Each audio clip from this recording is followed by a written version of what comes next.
کبیر دادا کو بے چینی کے عالم میں ڈرائنگ روم کے اندر ٹہلتے دیکھا۔ پاشا نے سمجھا شاید وہ فصیح الدین کے قتل کی وجہ سے پریشان ہے، کیا ہوا تھا؟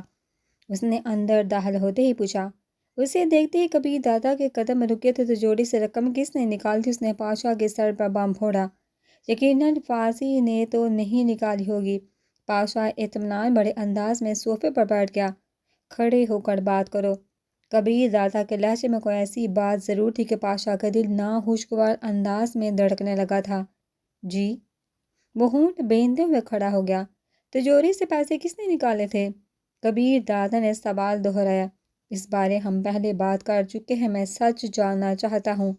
کبیر دادا کی آنکھوں سے جھلکتی سرخی نے پاشا کو احساس دلا دیا کہ اسے کچھ نہ کچھ سن ضرور تھی۔ تمام رقم اوپر میری الماری میں پڑی ہے۔ اس نے سر اگل دیا۔ کیا تنابش نے طلاق کا مطالبہ کیا تھا؟ کوٹھی وغیرہ کار کے حصول کی خواہش ظاہر کی تھی؟ کبیر دادا نے اگلا سوال پوچھا۔ پاشا کو معلوم ہو گیا تھا کہ تمام بات کھل گئی۔ یقیناً اسے تنابش ہی نے ساری بات بتائی تھی۔ نہیں، وہ آپ کو چھوڑ کر نہیں جانا چاہتی تھی۔ یہ سارا میرا ہی منصوبہ تھا۔ مجھے اس کا آپ کے قریب رہنا پسند نہیں تھا۔ آپ بھی اسے جان چھڑوانا چاہتے تھے۔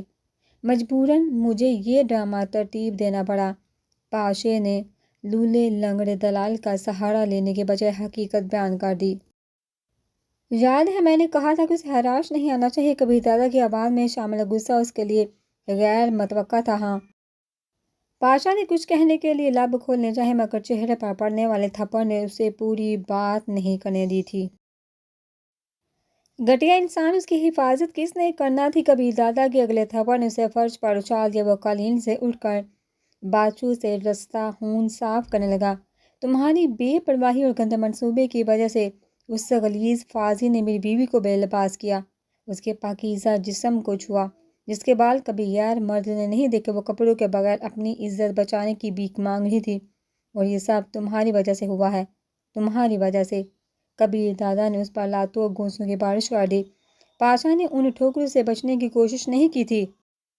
پاشا نے ان ٹھوکروں سے بچنے کی کوشش نہیں کی تھی۔ وہ چپ چاپ زمین پر پڑا۔ مار کا طرح فصیح الدین کی موت کا معمہ بھی حل ہو گیا تھا۔ اچانک راحت حالہ باورچی خانے سے نکل کر بھاگی۔ صاحب جی، خدا کے واسطے بس کرے، وہ مر جائے گا، بس کرے صاحب جی۔ وہ کبیر دادا کے قدموں سے لپٹ گئی۔ وہ گہرے سانس لیتا ہوا پیچھے ہٹا۔ راحت حالہ، اس بے غیرت کو کہو میرے گھر سے دفع ہو جائے، اس کے بعد میں اس کی منحوس صورت نہیں دیکھنا چاہتا۔ راحت حالہ روتے ہوئے بولی، ابھی چلا جاتا ہے صاحب جی، آپ کمرے میں جا کر آرام کرے۔ مگر کبیر دادا تیز قدموں سے باہر کی طرف چل پڑا۔ اس کے دل میں ہلچل مچی ہوئی تھی۔ تنابش نے بے وفائی نہیں کی تھی۔ اس نے نہ تو کبیر دادا کو جھوٹ بولا تھا اور نہ اسے دھوکہ دیا تھا۔ اسے دولت نہیں، کبیر دادا کا ساتھ درکار تھا۔ ایک دکھ دینے والی سوچ اس کے دماغ میں گونجی۔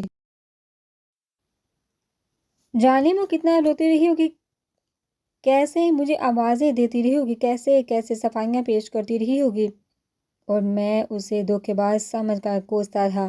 مرسڈیز میں بیٹھ کر وہ بیرونی دروازے کی طرف بڑا عظیم اس کے ساتھ جانے کے لیے بھاگا تھا، مگر اس سے ہاتھ سے واپس جانے کا اشارہ کر کے دروازے سے باہر نکل گیا۔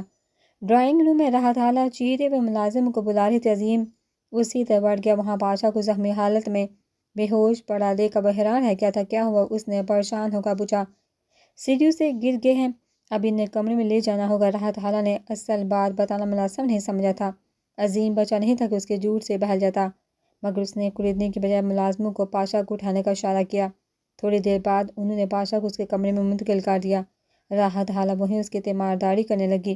تنابش کے گھر کے سامنے کار روک کر وہ چند لمحے اسٹیئرنگ وہیل پر سر ٹیکے بیٹھا رہا۔ تنابش کا سامنا کرتے ہوئے اسے شرمندگی ہو رہی تھی۔ نہ جانے وہ انجانے میں اس کے ساتھ بہت بڑی زیادتی کا ارتکاب کر بیٹھا تھا۔ وہ جو اسے رگ و جان سے زیادہ قریب لگنے لگی تھی، اسے دکھ دے بیٹھا تھا۔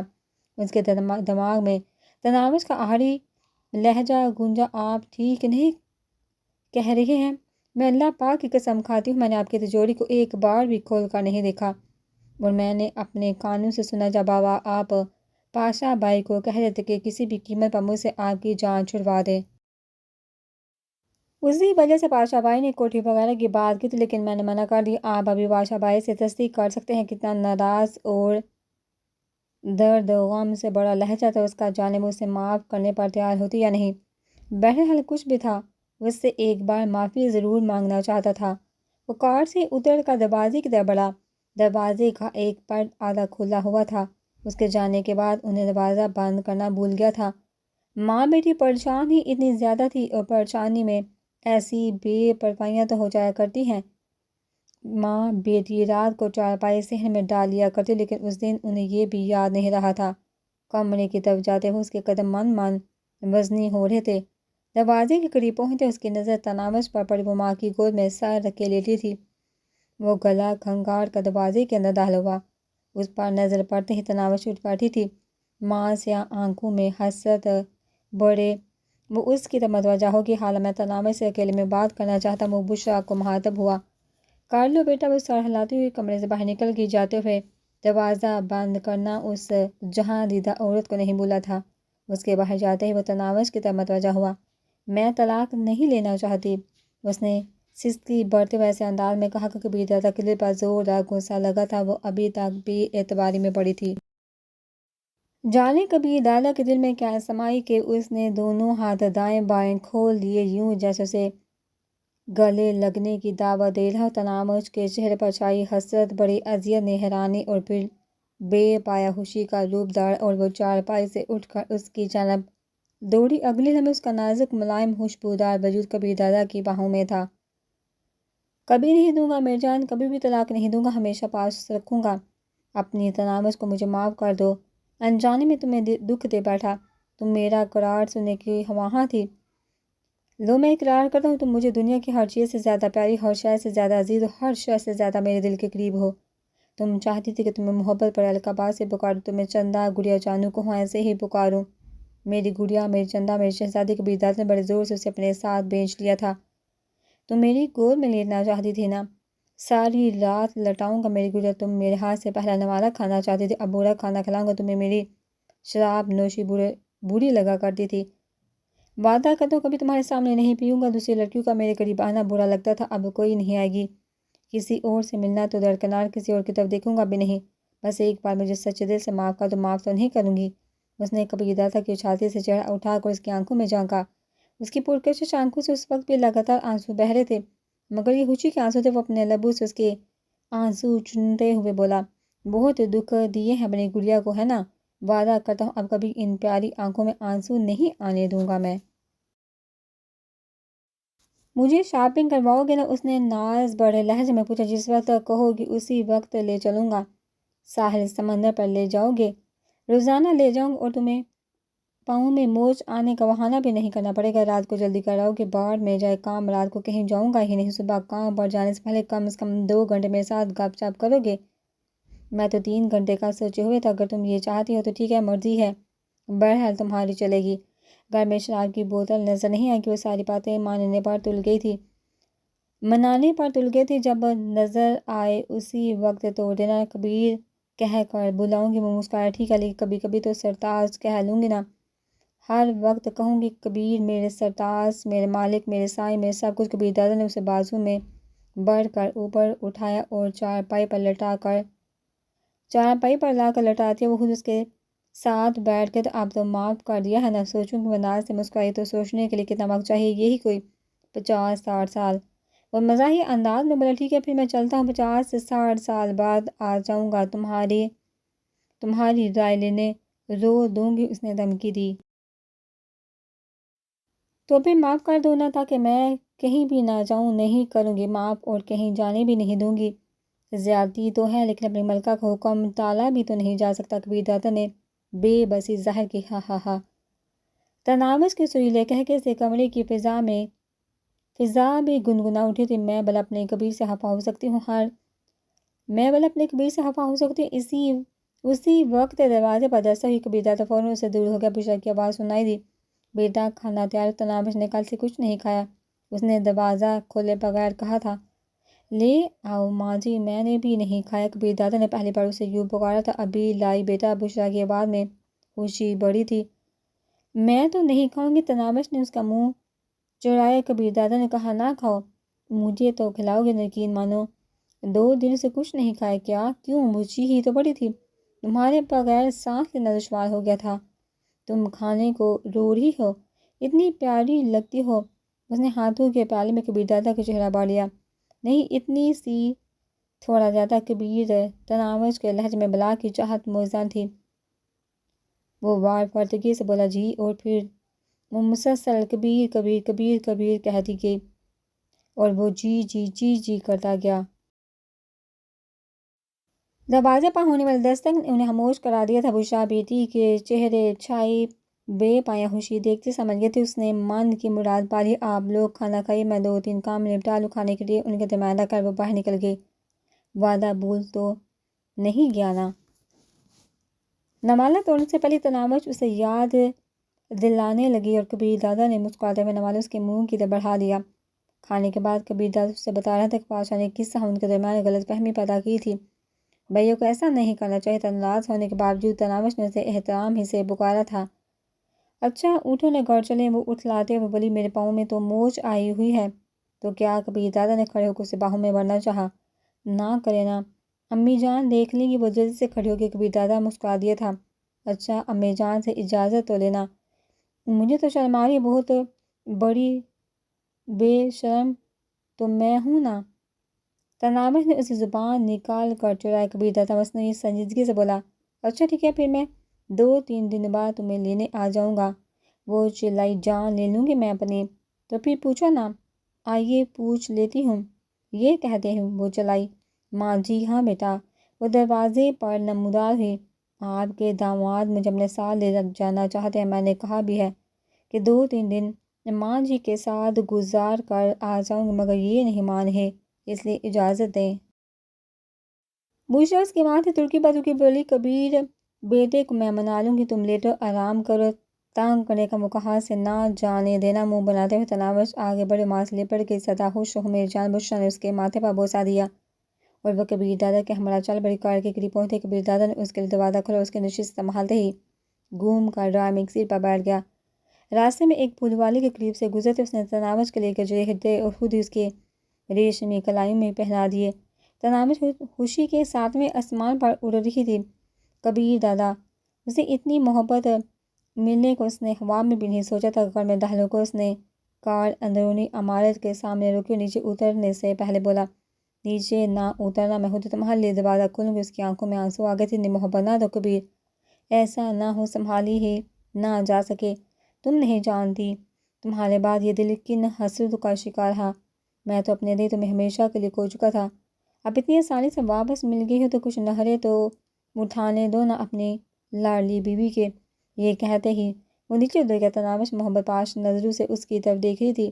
کبیر دادا گھوم کر دوسری طرف آیا، دروازہ کھول کر اسے بازو سے پکڑ کر نیچے اتارنے میں مدد دینے لگا۔ تناوش کی آنکھوں میں اپنا دلہن بن کر آنا گھوم گیا۔ جب اس کی طرف دیکھے بغیر کبیر دادا اندر کی طرف چل پڑا تھا اور پھر اس کے خوابگاہ میں داخل ہونے کے بعد اس سے کبیر دادا کے ساتھ باتیں سننا پڑی تھی اور وہ اس کے آدمیوں کے سامنے رومانس نہ جوڑ کر آج وہ اپنے ملازموں کے سامنے اس کے ناز نخرے اٹھا رہا تھا۔ وہ نزاکت سے باہر آ گئی۔ اگر کہوں تو میں فوراً مان جاؤں گا کہ تمہارے پاؤں میں موچ آئی ہوئی ہے۔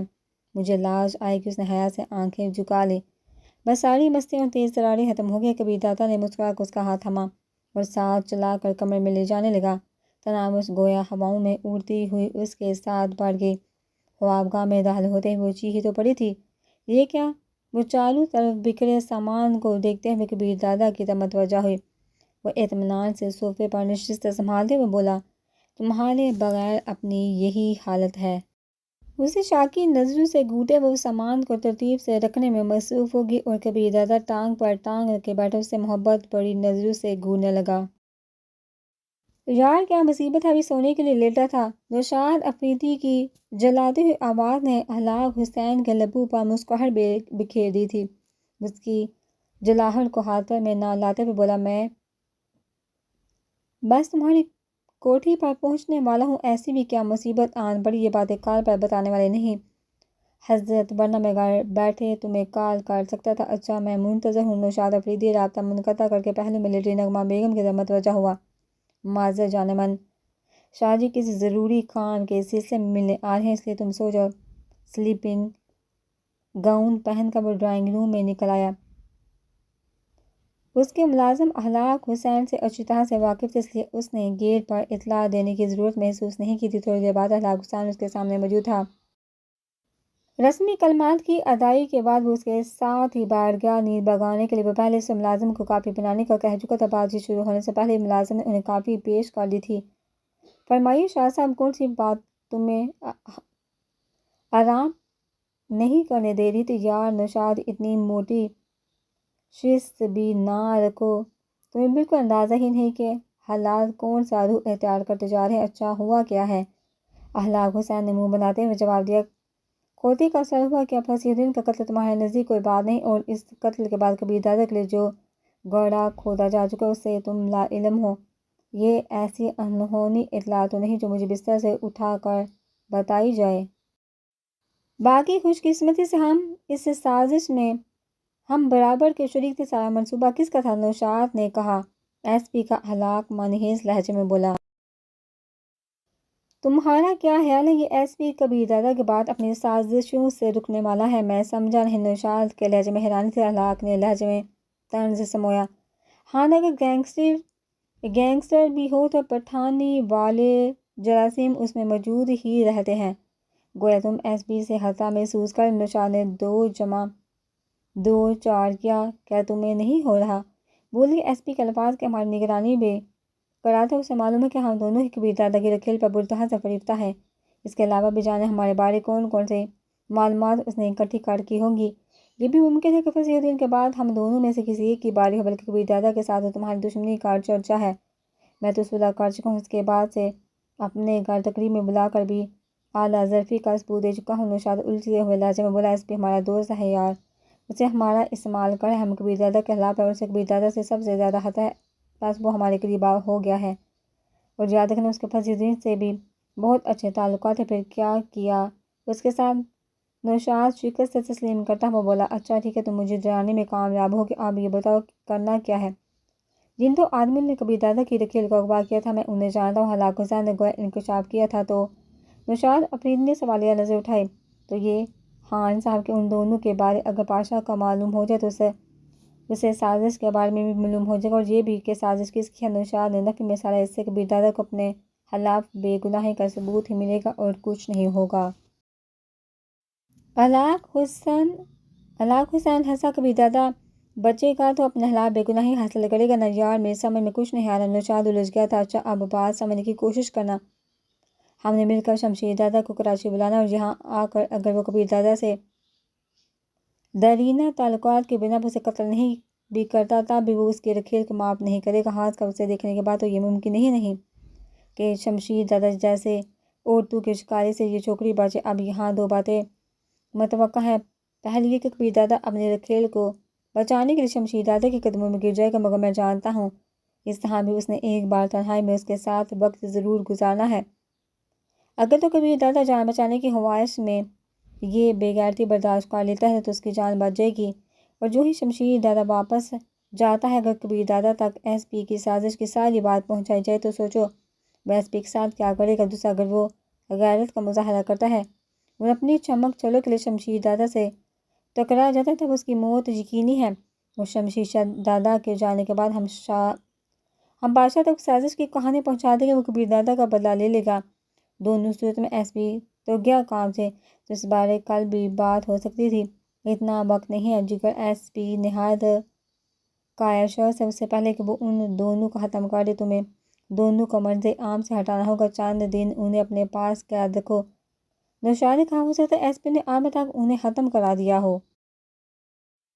اخلاق نے نفی میں سالا نہیں، فی الحال زندہ ہے، البتہ کل کا معلوم نہیں۔ ان کے بارے تمہیں کیسے معلوم ہوا؟ نوشاد نے حیرانی سے کہ تمہارا کیا خیال ہے؟ میں ایس پی کے سامنے بولا بنا بیٹھا رہا تو مجھے کچھ معلوم نہیں۔ خان صاحب، میں گینگ کا سربراہ ہونے کے ساتھ ایم این اے بھی ہو، تمہیں شاید معلوم نہ ہو کہ ایس پی نے فصیح الدین کو صرف کبیر دادا کو پھنسانے کے لیے نہیں مروایا، اس کے پس پردہ تیمور علی کو فاضی گینگ کا بڑا بنانے کی خواہش بھی شامل ہے۔ تیمور علی اس ساری کارروائی میں اس کے ساتھ شامل رہا ہے۔ بولے بادشاہ، اس نے ایک تیر سے کئی شکار کیا ہے کیا؟ نوشاد کا منہ حیرانی سے کھلا رہ گیا تھا، مگر وہ تو ہمیں کہہ رہا تھا کہ تیمور علی کو سنبھال لے اور جھگڑا وغیرہ نہ ہونے دے۔ اسی طرح تو ہمیں اس پر یقین آنا تھا کہ تیمور علی اس کام میں ملوث نہیں۔ مگر تیمور علی کی بابت ہمیں لا علم رکھنے میں کیا حکمت ہے؟ احلاق نے تفصیل بتاتے ہوئے کہا، تیمور علی کو زیر بار کر کے اس نے فاضی گروپ پر بھی قبضہ جما لیا ہے۔ بظاہر تیمور علی سربراہ حکم مگر اصل میں اب فاضی گروپ بھی ایس پی کے قبضے میں ہے۔ اصل میں ایس پی خود ہی بڑا بننے کے چکروں میں ہے۔ کبیردادا چونکہ اس کی راہ کا سب سے بڑا کانٹ ہے، تبھی وہ کبیردادا پر الزام لگا کر اسے راستے سے ہٹانے کا ہوا ہے، اور باغیوں کے دماغ میں بھی یہی گھسیٹتا رہتا ہے کہ کبیردادا ایسا چاہتا ہے۔ کبیردادا کا کانٹا نکال کر وہ باغیوں کی جانب متوجہ ہوگا۔ جب تمہیں یہ سب کچھ معلوم ہے تو باغیوں کے سامنے یہ بات کیوں نہیں رکھتے؟ نوشاد پوچھے بنا نہیں رہ پایا تھا۔ وہ معنیہین مسکراہٹ سے بولا، کیونکہ فی الحال میں بھی کبیردادا کے خاتمے کے چکر میں ہوں۔ کبیردادا کی موت کے بعد ایس پی کو بتاؤں گا کہ شاہ جی کیا چیز ہے۔ کبیردادا بچ گیا، پھر اسے محبت کا روگ لگ گیا، وہ جان دے دے گا، اپنی چمک چلو سے علیحدہ نہیں ہوگا۔ وہ لڑکی بوڑھی تو ہے، اس کے ساتھ بسوار ہے۔ اچھا، میرے لیے کیا حکم ہے؟ نوشاد نے گویا بات ختم ہونے کا اعلان کیا، تمہیں حکم کون دے سکتا ہے؟ خان صاحب، ایک تم ہی تو قابل اعتبار دوست ہو۔ جانتا ہوں شاہ جی۔ نوشاد نے اس بات میں حصہ لایا۔ ایک نام نعیم اور دوسرے کا شاکر، اصل پرزا نعیم، اور یہ نعیم تیمور علی کا خاص آدمی ہے۔ دوسرا بس ایک سڑک چھاپ ہے جس نے نعیم کبھی کبھار کام لیتا رہتا ہے۔ کہاں ملے گے؟ نوشاد نے اگلا سوال پوچھا۔ ان دونوں کے پتے نوشاد کو بتا کر احلاق حسین کھڑا ہو گیا۔ ان دونوں کا بھی بندوبست کرواؤ اور کسی ایسی جگہ پر انہیں قید کرنا جہاں ایس پی کو شک نہ گزرے۔ باقی ایس پی سے بنا کر رکھنی، اسے اپنا لیڈر اور بڑا وغیرہ کہہ کر خوش کرتے تھے، کیونکہ اسے ذرا بھی شک ہو گیا کہ ہم اس کے خلاف کوئی منصوبہ بنا رہے ہیں تو جو کرنا ہو جائے گا۔ ابھی کی ملاقات کی خبر بھی کل گپ شپ کے دوران اس کے سامنے رکھ دینا ہے۔ موقف یہ اختیار کرنا کہ میں تمہیں رات کو جگہ کو اس بات پر زور دے رہا تھا کہ جلد سے جلد شمشیر دادا سے بات کرو، اور تم نے رات کے شمشیر دادا کو بھی آرام نہ کرنے کا مشورہ دے اس کام کو صبح تک اور ایس پی سے مشورے تک مہر کر دیا ہے۔ ٹھیک ہے، نوشاد نے اس بات میں سر ہلا دیا، اور ہاں، الوداع مسابقہ کرتے ہوئے احلاق کو خیال ہے جہاں ان دونوں کو قید رکھتے ہو وہاں کا رخ نہ کرنا، کیونکہ ایس پی باقاعدگی سے ہماری نگرانی کرواتے ہیں۔ اس بات کا اطلاق اس نے جان بوجھ کر یا بولے پان سے ہمارے سامنے کر دیا تھا، اب اتنا بچا بھی نہیں۔ نوشاد نے منہ بنایا اور احلاق حسین ہنستا ہوا رخصت ہو گیا۔ اٹھیے نہ، کبیردادا کو اپنے گالوں پر تناوش کے ٹھنڈے ہاتھوں کا لمس محسوس ہوا۔ وہ نماز پڑھ کر بستر پر لوٹی تھی۔ تھوڑی دیر تو سونے دو۔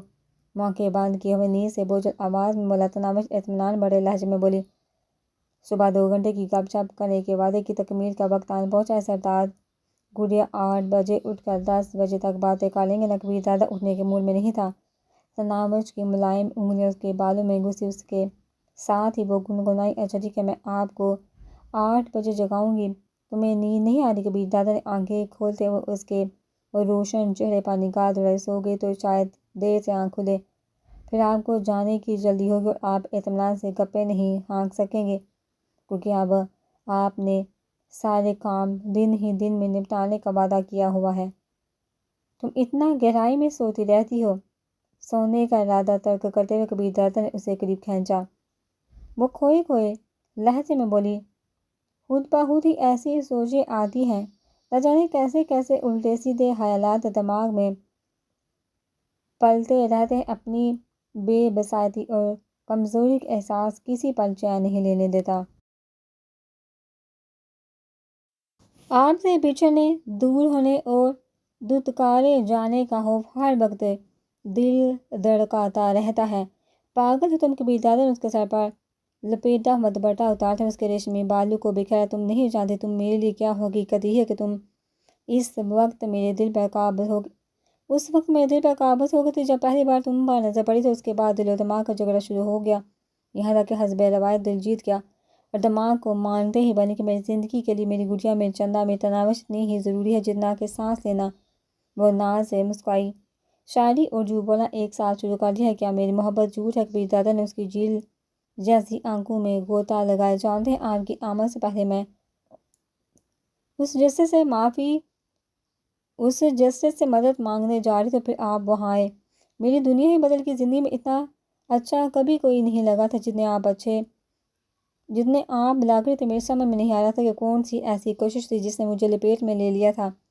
پھر آپ چلے گئے، میں بھی چاند کو چھونے کی حسرت دل میں لیے آگے بڑھ گئی، لیکن شاید اللہ پاک نے میرے دل میں اٹھنے والے خواہش کا دعا سمجھتے ہوئے قبولیت فرما لیا تھا۔ ایک دم آپ کی کار میری نظروں کے سامنے سے گزر کر کوٹھی میں داخل ہوئی اور میں بھی ہمت اور جرأت کا مظاہرہ کرتے ہوئے چوکیدار کے پاس پہنچ گئی، یہ کہتے ہوئے تناوش کی آنکھوں میں عظیم کو تھپڑ لگنے کا منظر ابھرا اور وہ ہنستی چلی گئی۔